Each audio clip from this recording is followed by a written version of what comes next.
Far East Broadcasting Company Philippines, in partnership with Green Hills Christian Fellowship Ortigas, bring you a message from the Word of God.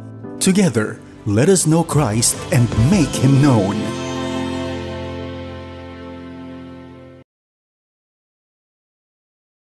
Psalm 95, verses 1 to 7. Oh, come, let us sing to the Lord. Let us make a joyful noise to the rock of our salvation. Let us come into His presence with thanksgiving. Let us make a joyful noise to Him with song of praise. For the Lord is a great God and a great King above all gods. In His hand are the depths of the earth. The heights of the mountains are His also. The sea is His, for He made it, and His hands formed the dry land. O come, let us worship and bow down.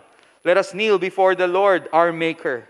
For He is our God, and we are the people of His pasture and the sheep of His hand. The psalmist invites the people and us today to come and worship God with thanksgiving, singing with gladness, and to worship God for who He is. Ang ating pong pagsamba sa hapon na ito ay isang pribileyo, a privilege, at isang pagpapala sa atin sapagkat ang ating binibigyan ng pagsamba ay ang dakilang Diyos na lumikha ng langit at ng lupa. Ang Diyos na banal na puno ng habag at pag-ibig sa atin. Kaya sa ating pagsamba sa hapong ito, nawa masumpungan ng ating Panginoong Diyos ang ating mga puso na sumasamba na may kagalakan at mapagpakumbabang loob. Magandang hapon po sa inyong lahat and welcome po sa ating 3 p.m. Tagalog worship service, both worshiping on-site and online. Bago po tayo magpatuloy, tayo muna ay manalangin. Dakilang Diyos, kami po ay nagpupuri at nagpapasalamat sa pagkakataong ito na kami ay malayang makakasamba sa inyo. Salamat po, Panginoon, sapagkat kami inyong tinawag. Sapagkat meron kang dakilang mensahe para sa amin sa hapong ito, nais mong bigyan ng kapayapaan at katahimikan ng aming mga maiingay na puso at isip sa pagharap namin ng panibagong linggo. At higit sa lahat, Panginoon, salamat sapagkat Ikaw ang Diyos na nais kaming makasama. Kaya dalangin po namin, Panginoon, na makita ninyo ang aming mga puso sa hapong ito na sumasamba na may kagalakan, pasasalamat, at mapagpakumbabang loob sa inyong harapan. Dalangin po namin na mag-umpisa sa panalangin, sa pag-aawitan, sa pagbibigay at sa pakikinig ng inyong salita sa hapong ito at maging sa aming pakipag-fellowship sa aming mga kapatid. After the service ay mangusap ka sa amin. At lalabas po kami ng inyong tahanan, ng inyong iglesia na punong-puno ng pagpapala. Ito po ang aming dalangin sa pangalan ni Jesus. Amen. Pangunahan tayo sa pakikinig ng banal na salita ng Diyos.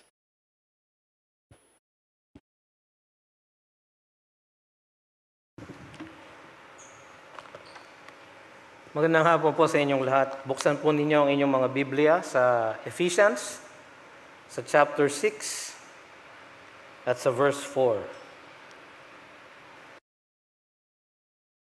Mangyari po lamang na tayo po ay tumayo sa pagbibigay ng galang sa pagbasa ng banal na salita ng Diyos. Ephesians chapter 6, verse 4.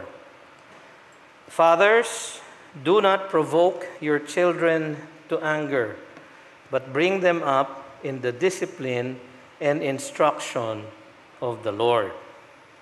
Pagpalain naman ng Panginoon ang kanyang salita. Makakaupo na po kayo.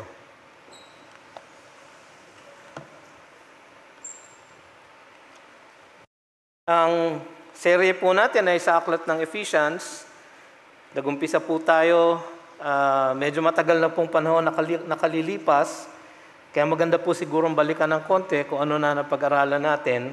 Ang serye natin ay patungkol sa isang church built on biblical bedrock. Yan po ang theme ng Ephesians.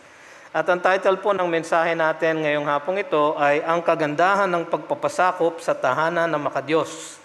Part 4. No? Maalala niyo po, Part 1 ay yung dun sa wives. Part 2 ay yung dun sa husbands. Part 3 last time sa children. Part 4 na po ngayon sa parents. No? So, maalala niyo po, nung umpisa natin ang seryeng ito sa Ephesians chapter 1, natutunan natin na ang Panginoon sa kanyang kagandahang loob ay pinili tayo bago pa nag-umpisa ang panahon. At sa kanyang pagpili sa atin, tayo ay inilapit niya sa kanyang sarili, tinubos niya sa dugo ng kanyang sariling anak, iniligtas sa pamamagitan ng kanyang kagandahang loob, at sa pamamagitan ng pananampalataya sa kanyang bugtong na anak na si Jesus. Dahil doon, tayong lahat ay napabilang sa kanyang iglesia. Hindi man tayo Hudyo, tayo man ay Hentil, tayo ay napabilang sa kanyang tahanan.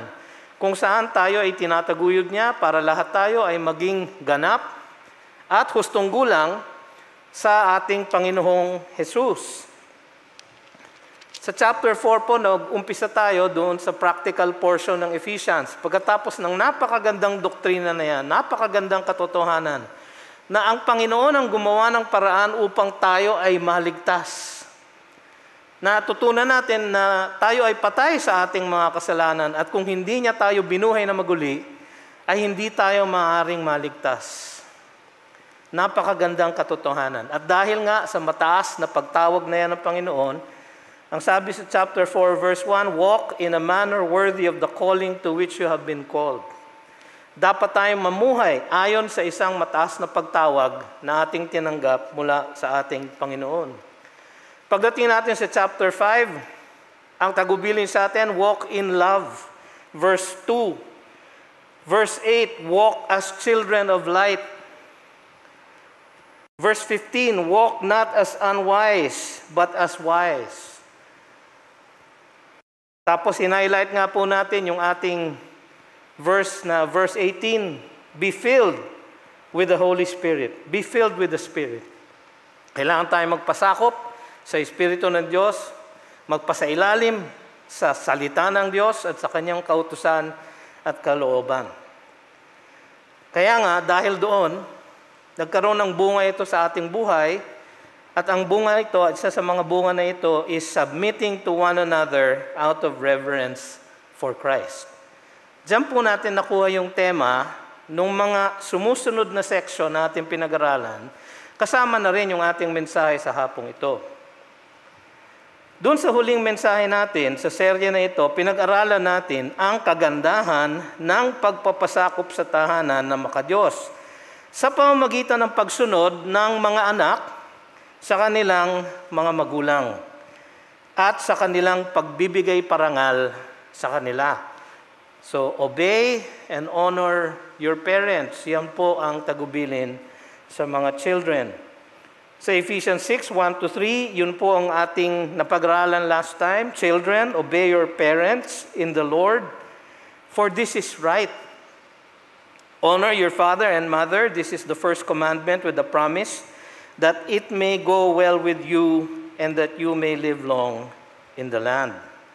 Sa mensahe naman natin ngayon, titignan naman natin ang katapat na pagpapasakop ng mga magulang sa kanilang mga anak. Kung mapapansin po ninyo, tapat-tapat po yung pagpapasakop. Sabi sa wives, magpasakop sa inyong mga sariling asawa sa Panginoon. Sabi sa husbands, magpasakop kayo sa pamamagitan ng pagmamahal sa inyong mga wives at sa inyong pagsuko ng inyong sariling buhay para ibigay ang lahat ng kanilang pangangailangan. Sa mga anak, magpasakop kayo sa pamamagitan ng obedience and honor. So sa ating mensahe sa hapong ito, makikita natin yung katapat na pagpapasakop ng mga magulang out of reverence for Christ. At yan ay sa pamamagitan ng pagpapalaki sa kanilang mga anak na may pagdidisiplina at pagtuturo sa katotohanan ng Panginoon at paglago sa kanilang pagkakilala sa Kanya. Ganon po nagpapasakop naman ang mga magulang sa mga anak. So makikita nyo po may balanse, may mga pagtatapat-tapat ang pagpapasakop at pagsasailalim sa isa't isa out of reverence for Christ. Yan po ang tema natin. Kaya po yung binasa kong teksto kanina sa isang pangungusap, ang pagpapasakop ng mga magulang ay sa pamamagitan ng mapagmahal at makadiyos na pag-aaruga ng mga anak. Mga kapatid, sa paghahatid ko po ng mensaheng ito at sa aking pag-aaral ng mensaheng ito, naging malinaw sa akin na kahit po ako ay maraming pagkukulang sa aking mga anak. At hindi ko po natupad ang lahat ng dapat kong tuparin para sa kanilang paglaki. At dahil doon, ako po humingi ng dispensa sa kanila. Dahil po sa aking pagkukulang sa kanila. Lahat naman po tayo ay merong pagkukulang. Kaya nga, paulit-ulit ang ating Panginoon sa kanyang panawagan sa atin na tayo ay magpasakop sa kanyang banal na Espiritu. So sa aking paglalahad ng mga bagay na kailangan natin alalahanin magmula sa maiksing tekstong ito po ay parang isinesermon ko sa sarili ko. Isang pagpapaalala sa sarili ko kung ano ang aking tungkulin bilang isang ama. Sa aking asawa, sa aking anak, sa aking mga anak, sa aking pamilya. At mga kapatid, sa ating pag-aaral na sabay-sabay, ay makita nyo rin, lalo na ang mga ama, ang mga ina, kung ano ang ating mga tungkulin sa pagpapalaki ng ating mga anak. Yung iba sa inyo, grandparents na. So, kumbaga, graduate na kayo. No? Pero hindi pa rin. Kasi maaari nyo pa rin bigyan ng payo ang inyong mga anak sa kanilang pagpapalaki naman ng kanilang mga anak at ng inyong mga apo. Yung iba sa inyo, siguro, wala pang asawa. So, iniisip nyo, hindi ko pa problema yan. Pero tama lang na sa panahon na ngayon ay pag-isipan nyo na kung ano ang inaasahan ng Panginoon na tungkulin at responsibilidad ng mga magulang bago pa kayo maging mga magulang. Yung iba naman sa inyo ay siguro bagong kasal, wala pang anak, at inyong ipinapanalangin pa, pues maghanda na po tayong lahat. Dahil po, hindi po madali, hindi po magaang ang magpalaki ng mga anak. Alam po natin lahat yan. Lalong-lalo na yung mga magulang na naririto. Sa amin pong growth group, marami na po kaming apo sa aming couples na miyembro ng aming growth group. At nakikita namin at nararanasan din namin ang kanilang paghihirap, ang mga challenges ng mga magulang na ito sa pagpapalaki at pag-aalaga ng kanilang mga anak. Kaya nga ang panalangin natin lahat ay kasihan nawa tayo ng Espiritu Santo, magpasakop nawa tayo sa Espiritu Santo, sapagkat yung hinihingi ng ating Panginoon ay hindi kaya ng sarili lang nating kalakasan. At dapat lang na tayo ay maging tapat sa pagpapasakop, una sa lahat, sa kanyang diwang banal. So anong sinasabi ng teksto natin? May dalawang bagay lang. Ang hindi natin dapat gawin at ang dapat natin gawin. So isang negative command, tapos isang positive command. So isa-isahin natin. So una sa lahat, ang hindi dapat gawin. Ang hindi dapat gawin, galitin ang mga anak. Ang ibig ko sabihin sa galitin dito ay hindi yung asarin. Hindi lang, mababaw po yun. Hindi yung inisin. Hindi po yun ang ipinagbabawal. Ang ipinagbabawal dito ay yung malalim na pagkapuot at pagkasama ng loob at hinanakit ng ating mga anak dahil sa ating mga kakulangan sa kanila. Yun pong ibig sabihin ng Huwag nating galitin ang ating mga anak. Una sa lahat, ang may responsibilidad. Sino ang may responsibilidad? Sino ang tinutukoy o sino ang inuutusan dito sa tekstong ito? Ang mga magulang. Saan po natin makikita yun? Doon sa first word, fathers. No? Fathers. Ang sabi siguro ng mga nanay, ay mabuti na lang fathers, hindi ako kasama dyan. Hindi po, kasama po ang mothers dito. Although, yung salita pong ginamit, yung salitang pateres, literally po, noun po siya na masculine. So talagang ang tinutukoy ay fathers. Pero sa konteksto po, dahil pamilya ang pinag-uusapan, at dahil pinag-usapan na nung umpisa na merong wife, merong husband, so pagdating dito sa puntong ito, yung fathers, tinutukoy na yung asawang babae at yung asawang lalaki, yung wife at yung husband, yung mother at yung father. Pero bakit kaya father ang ginamit na word? Bakit pateres? May emphasis sa tatay dahil ang ama ang pinuno ng tahanan. Sa 1 Corinthians 11:3, natutunan na natin to last time. Ang sabi doon, but I want you to understand that the head of every man is Christ. The head of a wife is her husband, and the head of Christ is God. Meron pong disenyo ang Panginoon sa pangangasiwa niya ng mundo. At sa disenyong ito, meron siyang itinalaga na roles, pagkakahanay ng ating mga tungkulin.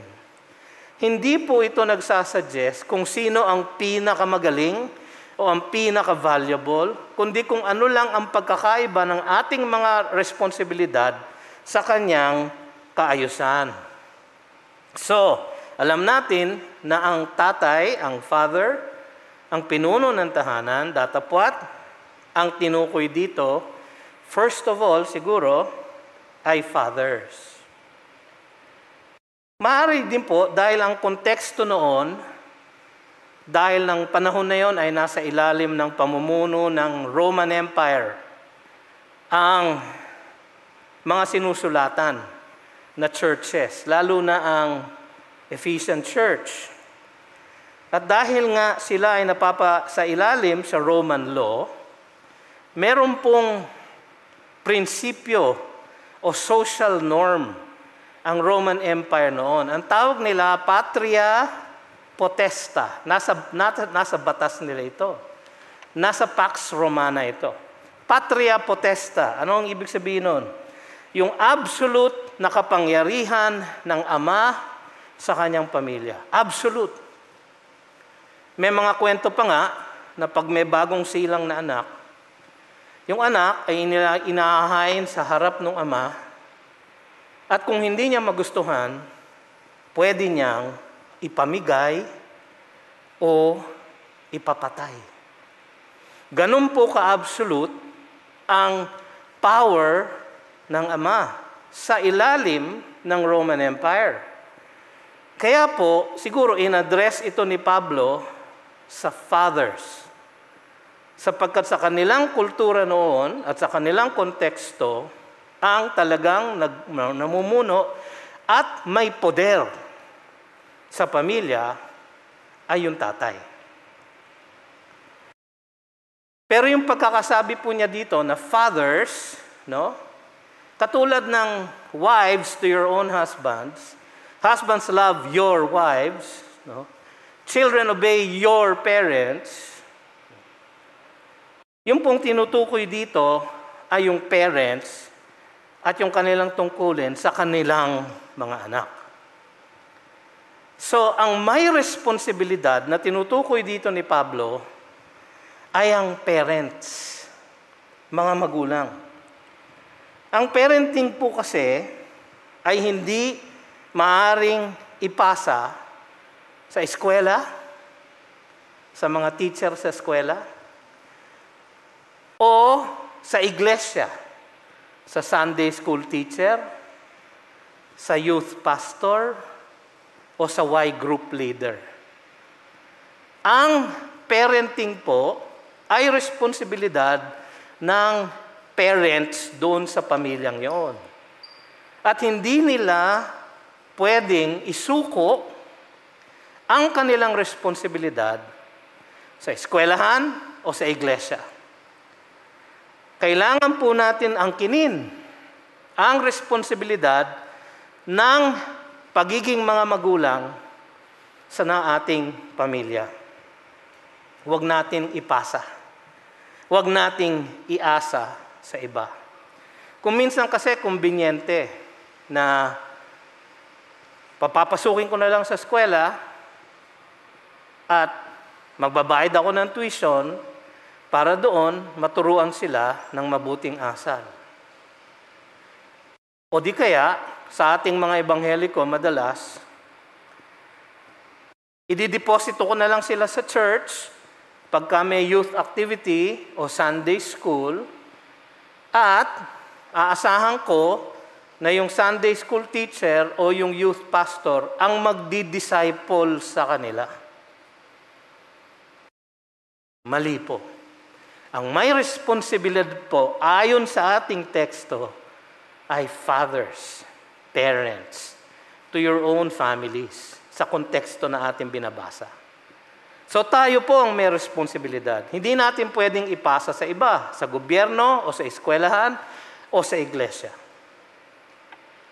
Ang responsibilidad po ay nasa atin. So ano ang dapat iwasan? Sabi natin kanina, yung galitin ng mga anak. Sabi dito, fathers, do not provoke your children to anger. Yung pong salitang provoke, parorgitso, ang ibig po sabihin nun, ay pukawin o gumawa ng bagay na magiging hinanakit ng inyong mga anak sa future.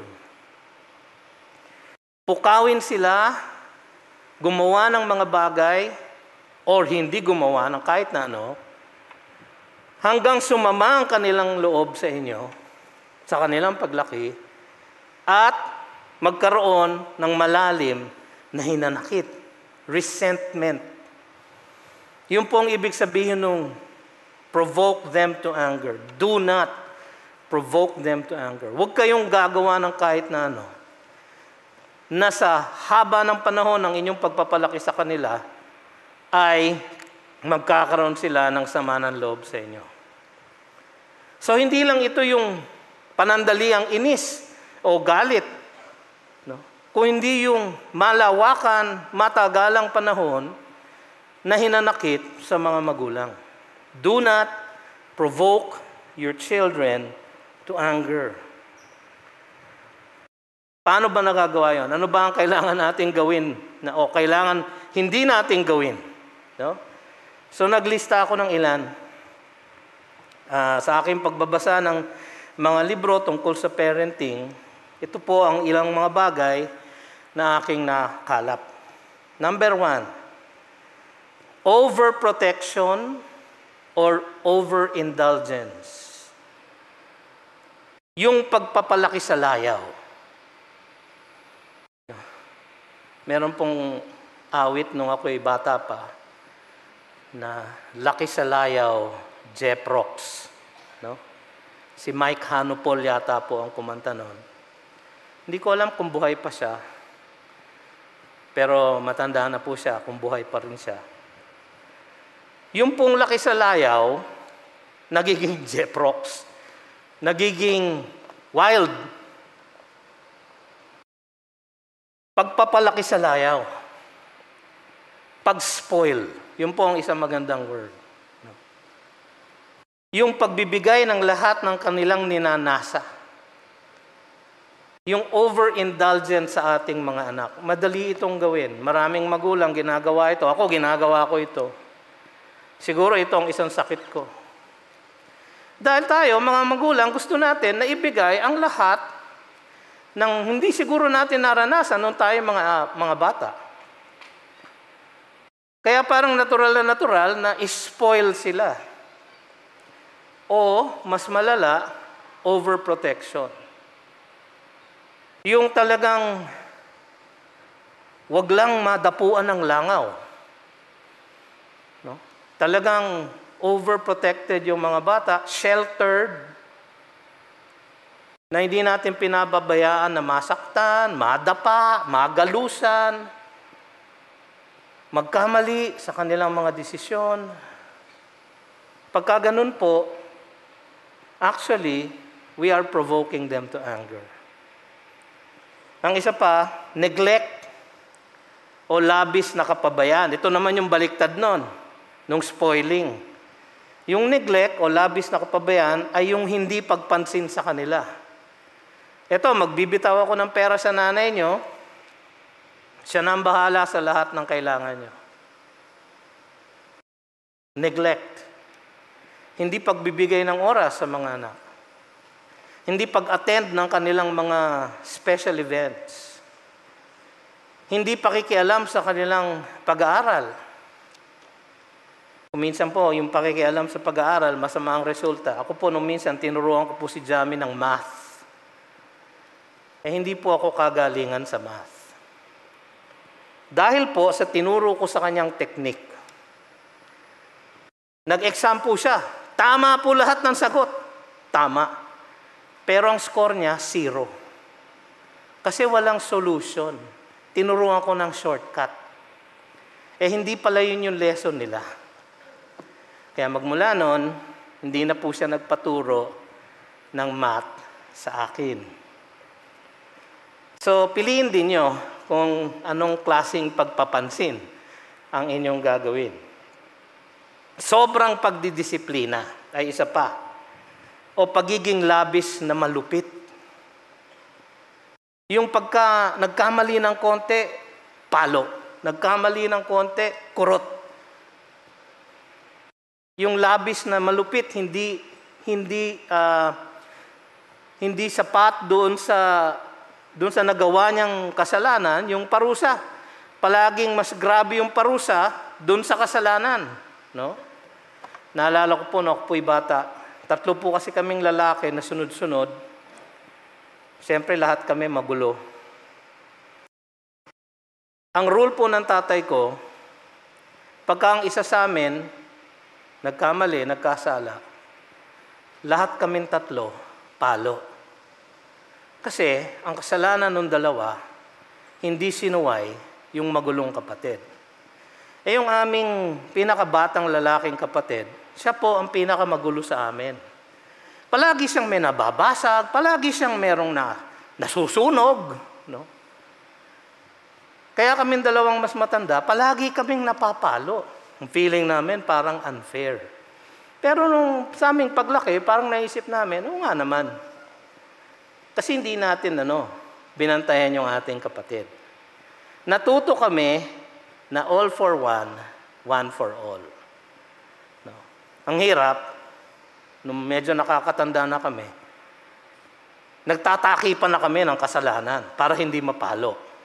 No? So, hindi lahat ng ganong klaseng pagpaparusa ay tama. Pero yung labis na pagdidisiplina, yung wala na siyang nagawang tama, lahat na lang ay mali. Magpo-provoke po siya sa anger. May exasperate po yung bata. Yung inconsistent na pagdidisiplina. Meron siyang ginawa, pinarusahan siya. Ginawa niya ulit, hindi siya pinarusahan. Ginawa ng kapatid, hindi pinarusahan. Pagka inconsistent po yung justice sa pamamahay, nagkukos po yun ng resentment sa mga bata, ayon sa mga studies. O yung pagiging unfair sa kanila. Hindi makatarungan. O hindi makatwira ng ating hinihingi. No? Lumaki po ako sa panahon, ang mga lalaki hindi pwedeng umiyak. Kaya kapag kami pinapalo ng tatay ko, no, paghataw sa iyo ng belt, no, ang sasabihin niya sa iyo, huwag kang iiyak. Siyempre masakit di ba? So ikaw naman, pigil na pigil ka. Lalo ka ngayon maiiyak. Pag umiyak ka, papaluin ka pa ulit. Alam nyo, Nung panahon na yun, parang tingin ko, hindi makatwiran yun. Parang hindi nga makatwiran. No? Pero actually, lumaki po ako na may takot sa Diyos, may takot sa otoridad ng aking mga magulang, dahil sa ganong klaseng pagdidisiplina, so hindi rin siguro kasamaan. Pero hindi nyo siguro dapat gawin. No? Kasi parang hindi makatwiran yung ganong klaseng pagdidisiplina. O meron kayong hinihingi sa kanila na hindi realistic. No? Ang opposite naman ng inconsistent na pagdidisiplina o sobrang pagdidisiplina, yung walang pagdidisiplina. Yung todo pasa na lang ang tatay. Marami pong example sa Bible na napasama dahil sa ganyan. Halimbawa, si David at kanyang mga anak, lalo na si Absalom. Alam natin sa Old Testament, sa 2 Samuel, na si Absalom ay nagrebelde, hindi lang sa pamilya nila, kundi sa buong bansa. Nagkudeta sa kanyang sariling ama. Dahil sa walang pagdidisiplina. O di kaya si Eli, yung priest sa 1 Samuel 1, at yung kanyang dalawang anak, si Hophni at si Phinehas. Yung dalawang anak niya, naging mga evil na priests. Abusado sa mga alay na dinadala ng Israel sa templo. Pinirahan nila ang bayan. Dahil sa kakulangan o walang pagdidisiplina. Favoritism o paghahambing-hambing. No?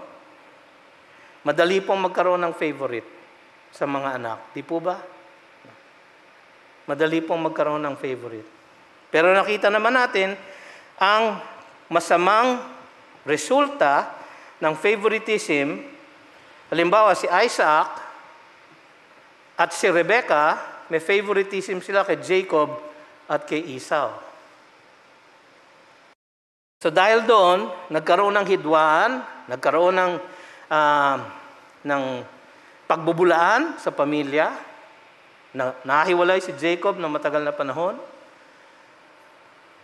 Mabuti na lang, ang ating Diyos ay may kagandahang loob sa kanya at siya ay itinuwid sa gitna ng kanyang paghihirap at pagkakawalay sa kanyang pamilya.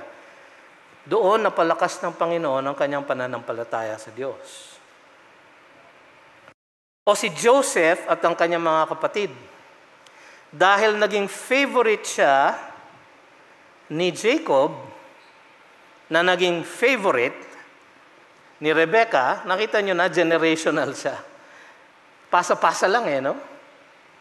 Si Joseph ay nagalit yung mga ibang kapatid niya sa kanya.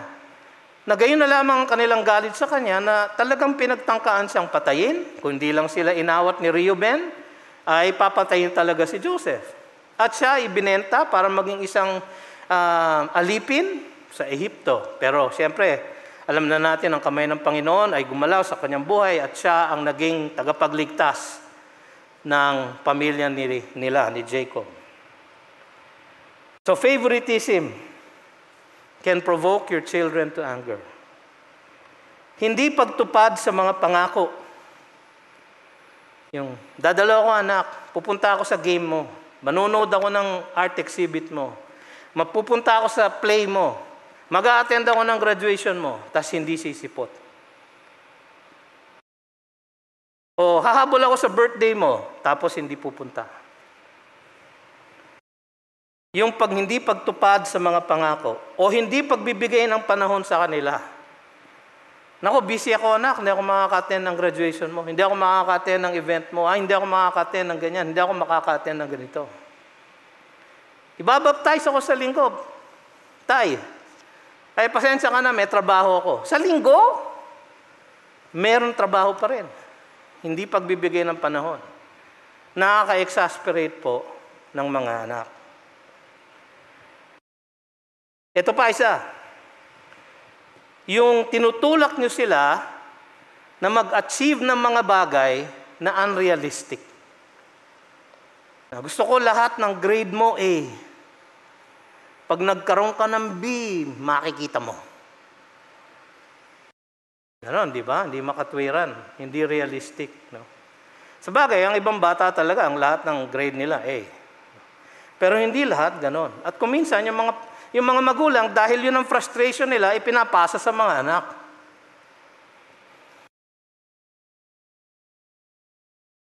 Gusto ko maging leader ka. So lahat ng school election, dapat salihan mo. Mangangampanya tayo. Tapos pipilitin. O kaya,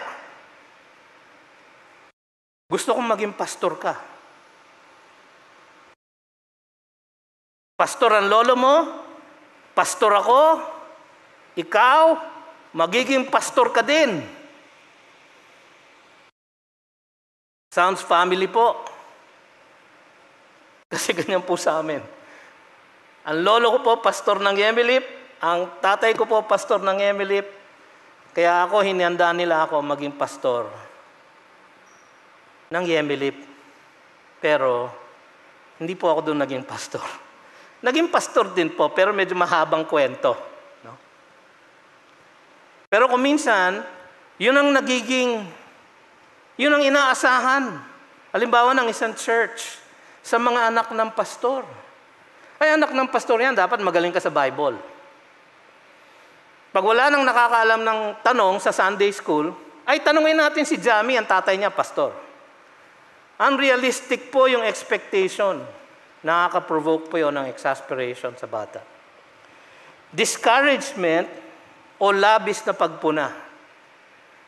No? Sabi sa Colossians 3:21, Fathers, do not provoke your children, same word, parallel verse, lest they become discouraged. Yun po ang ibig sabihin naman yung provoke to anger sa Ephesians 6:4, sa Colossians 3:21, provoke them to become discouraged. Yung magkaroon ng kahinaan ng loob dahil sa labis na pagpuna. Yan po ang ilang mga bagay na dapat nating iwasan ayon sa ating teksto. So, anong dapat gawin? Alam na natin yung hindi dapat gawin. Huwag nating galitin ang ating mga anak. Huwag tayong gumawa ng mga bagay na kanilang i-resent sa kanilang paglaki, na magiging sanhi ng kanilang kahinaan sa kanilang paglaki. So, ano ang dapat gawin, Pastor? Nandito rin sa ating teksto. Ang sabi, Fathers, do not provoke your children to anger. Alam na natin kung ano ibig sabihin nun. But bring them up. Hinto muna tayo doon. Bring them up.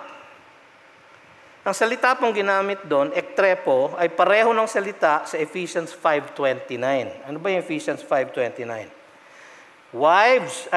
For no one ever hated his own flesh, but nourishes and cherishes it, just as Christ does the church. Yung pong salita na yon, literally, ang ibig sabihin, pagpapakain. Pag-meet ng physical needs. Nourish. Kaya nourish yung translation niya sa Ephesians 5:29. Dinidescribe doon kung paano ba mahalin ng lalaki ang sarili niyang katawan. He feeds it. He nourishes it. He cherishes it. So yung salita pong yun, ang ginamit dito, ang translation sa English, bring them up. Bring them up. Sa ibang translation, actually, kinumbine yun dun sa word na discipline. So yung nourish, ang konteksto ay ang pagdidisiplina. Pero ang ibig sabihin ng salita, tuparin ang mga pangangailangan ng mga anak na may pag-aaruga, na may lambing, na may affection. Yun po ang dinidescribe ng word na yun. Bring them up. Palakihin sila ng may pagmamahal.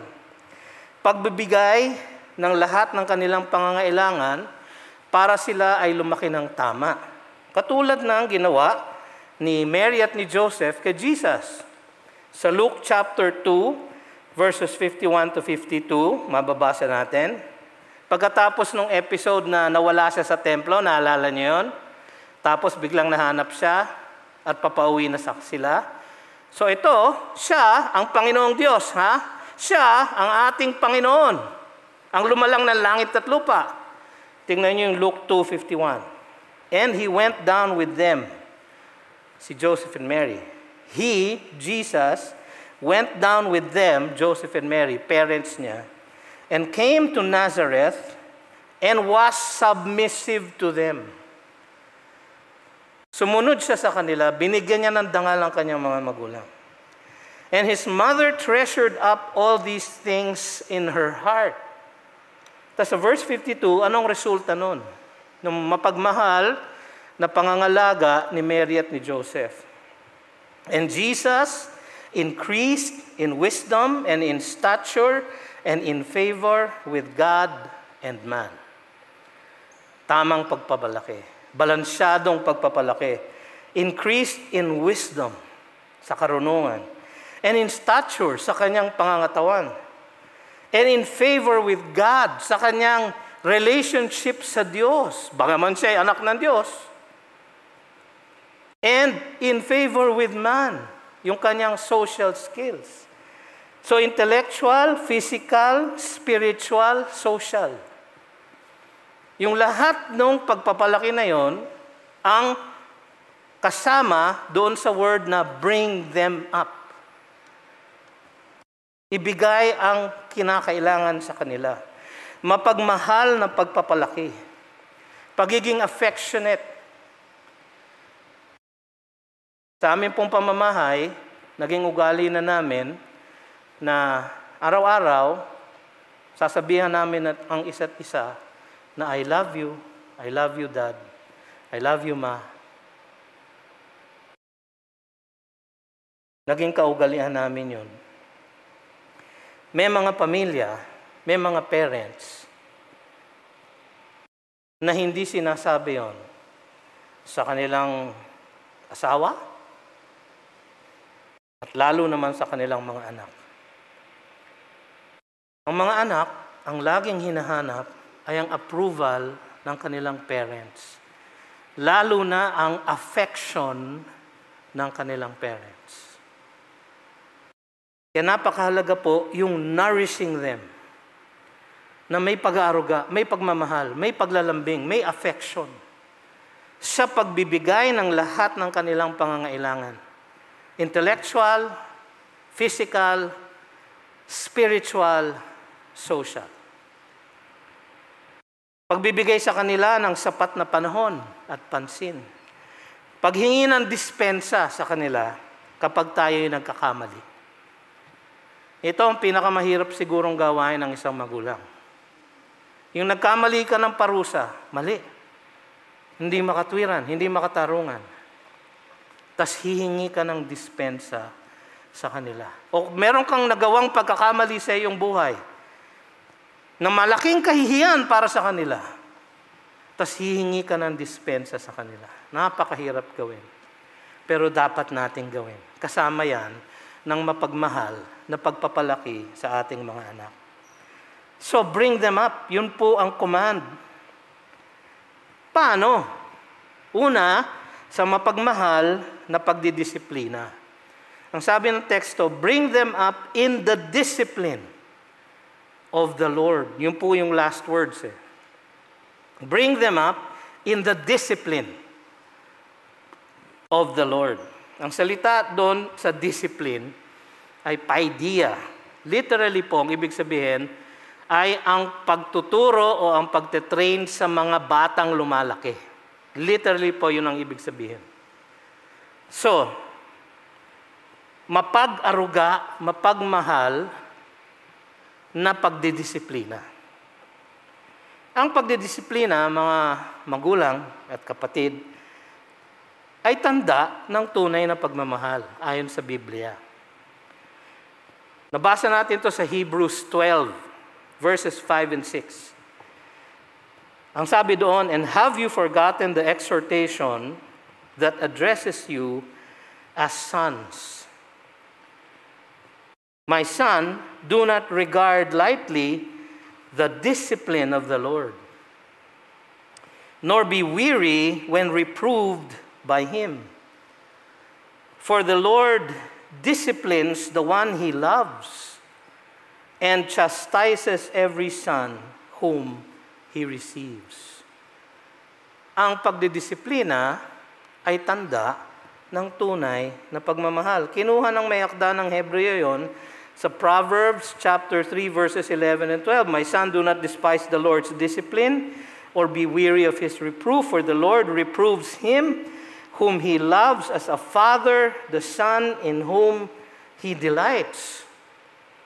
Proverbs 13:24, whoever spares the rod, hindi nagdidisiplina, hindi nagpaparusa. Whoever spares the rod hates his son, but he who loves him is diligent to discipline him. Ang pagdidisiplina ay dapat nakatukoy sa pagtuwid ng behavior, conduct, yung pagkilos. Pagtutuwid ng behavior ang disiplina. At ito ay ginagawa sa pamamagitan ng dalawang bagay. Pagpaparusa sa maling behavior at paggagantimpala sa tamang behavior. So, punishment and reward. Punishment for bad behavior, reward for good behavior. Pero dapat pa rin ay may balanse yung pagdidisiplina. Ang pagpaparusa halimbawa ay hindi dapat nagmumula sa galit o puot. Madalas pinapalo natin ang mga anak natin kapag tayo galit na galit. Merong tinapon na sopas, merong binasag na baso. Umuwi ng gabing-gabi na. Umuwi ng lasing.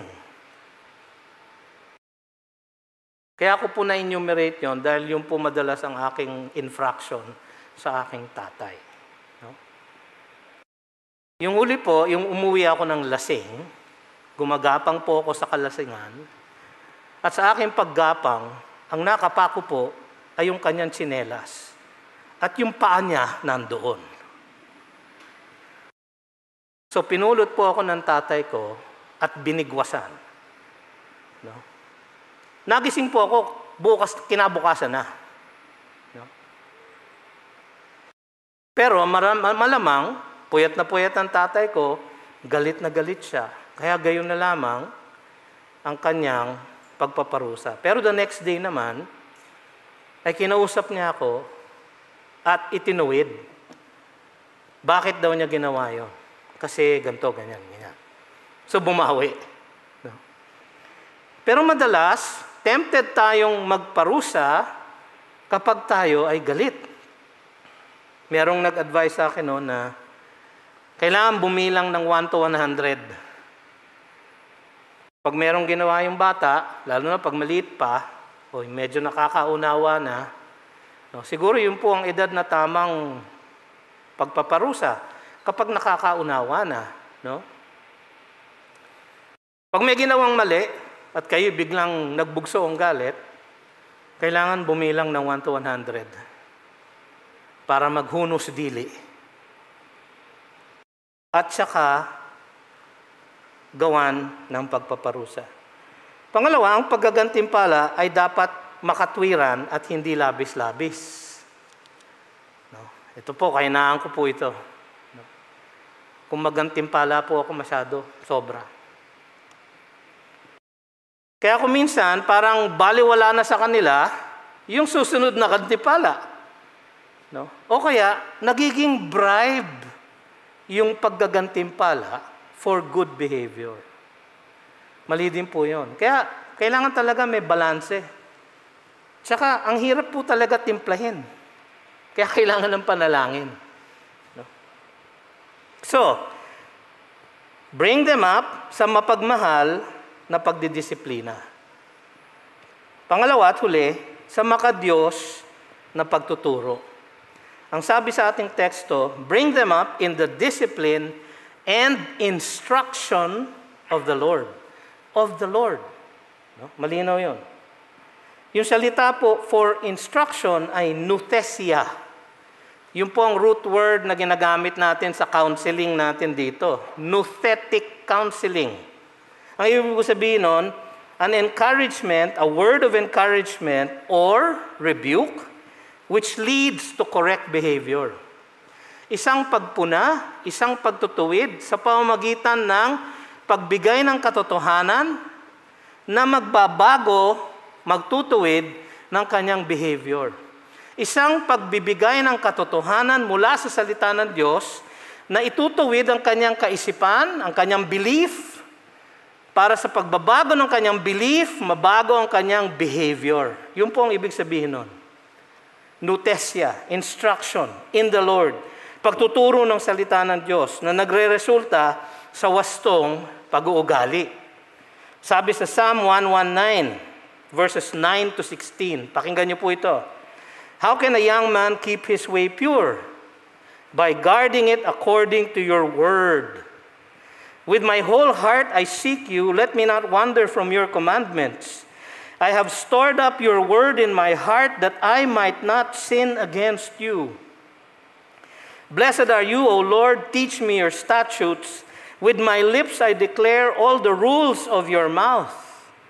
In the way of your testimonies I delight as much as in all riches. I will meditate on your precepts and fix my eyes on your ways.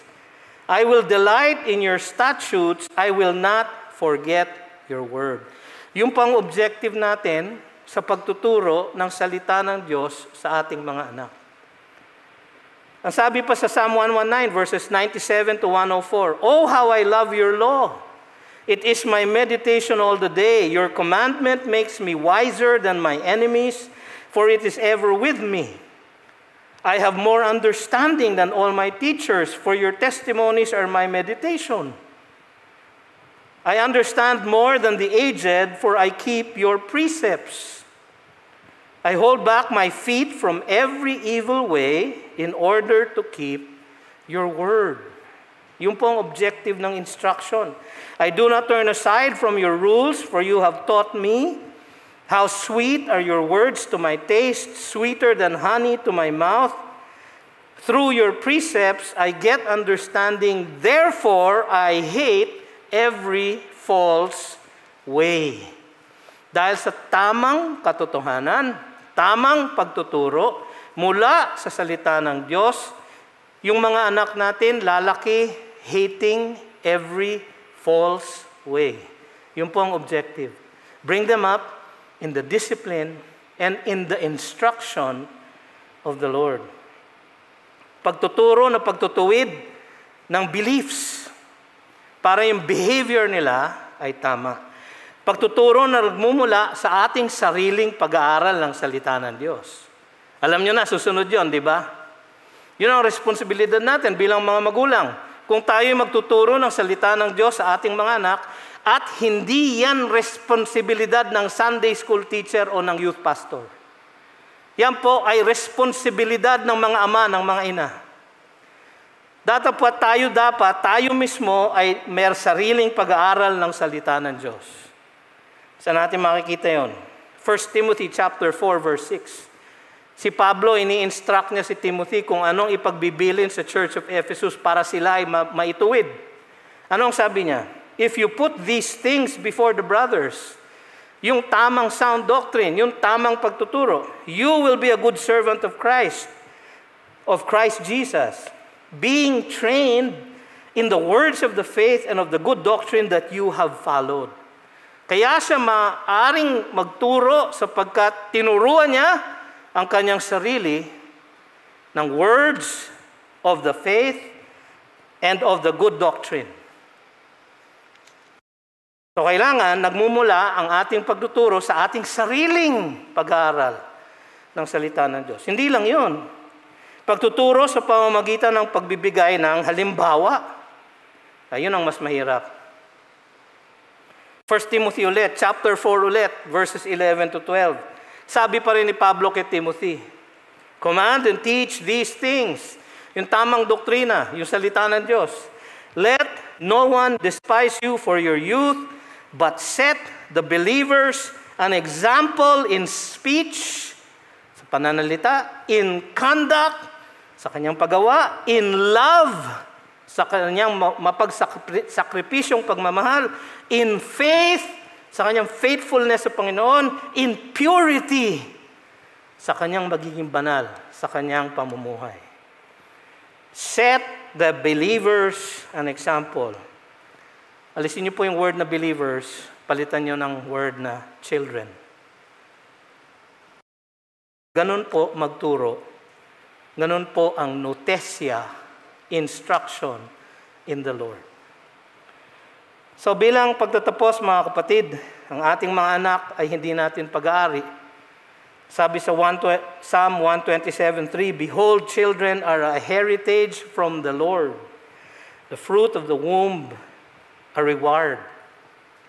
Pag-aari po sila ng Diyos. Binigay po sa atin para pangasiwaan natin ang kanilang paglaki, sa kanilang pagkakilala at pagsunod sa Panginoon. Ang ating pagmamahal sa kanila ay dapat natin ipakita sa ating pagpapasakop sa mga pangangailangan nila sa kanilang paglaki sa Panginoon. Nagpapasakop tayo sapagkat ating ipinagkakalob sa kanila ang kanilang kailangan sa kanilang paglaki, sa kanilang pagkakilala sa Panginoon. Ito ang kagandahan ng pagpapasakop sa tahanan ng mga Diyos. Tayo po'y manalangin. Panginoon, napakahirap po nitong aming napag-aralan na teksto. Lalo na po sa amin na nagtuturo nito. Napakahirap po nitong inyong instruction na palakihin sa inyong katuruan at katotohanan, sa inyong pagdidisiplina ang aming mga anak. At alam namin, O Diyos, sa aming pagtupad ng instruction na ito, kailangan namin maging mabuting halimbawa sa kanila. At dito po kami madalas natitisod. Kaya o Diyos, kayo po ang kumilos bawat isa sa amin. Palakasin niyo po ang bawat isa sa amin ng mga magulang na maging tapat kami, Panginoon, una sa lahat sa inyo. Na magpasakop kami, Panginoon, una sa lahat sa inyong diwang banal. Na kami ay maging tapat sa pagdidisiplina at pagtuturo ng aming mga anak sa iyong mga gawi, sa iyong kalooban, sa iyong mga kautusan. Ito ang aming samot dalangin sa pangalan ni Jesus. Amen. You've just heard a message from the Word with Green Hills Christian Fellowship Ortigas in partnership with Far East Broadcasting Company Philippines. We hope you can join us next week. God bless you.